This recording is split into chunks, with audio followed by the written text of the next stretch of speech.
Maithili express की शानदार प्रस्तुति।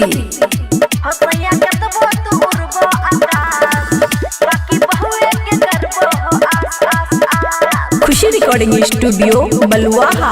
हमर जवानी छिलक सैया जी तोरा किया महक अपन धन के छोड़ के ककरा में छोह तू बहक। ए जी सुना हाँ हमर जवानी छिलक सैया जी तोरा किया महक अपन धन के छोड़ के ककरा में छोह तू बहक। छा पैसा तो छोह उदार हो सैया के तो वो दूर वो आकाश बाकी बहुए के करबो हो आस हो सैया के तो वो दूर वो आकाश बाकी बहुए के करबो हो आस आस आस। हो सैया के तो वो दूर वो आकाश बाकी बहुए के करबो हो आस आस आस। डीजे गुड्डू बलुआनी बाकी बहुए के करबो हो आस आस आस।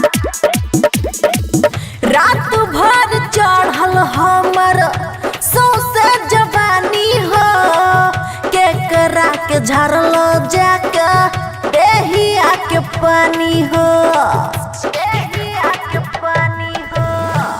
रात भर चढ़ल हमर सौसे जवानी हो केकरा के झरल जाके देहिया के पानी हो।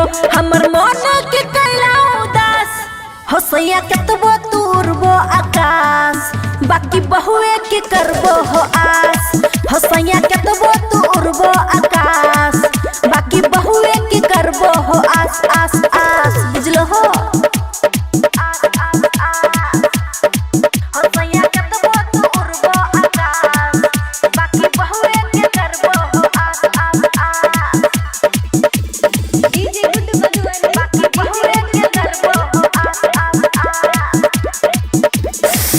कौन मजा लेल हो तू सौतिली न जाई के उहे मजा हम हूँ दतिया लग में सुताई के बाप रे बाप लग में सुताई। कौन मजा लेल हो तू सौतिली न जाई के उहे मजा हम हूँ दतिया लग में सुताई के।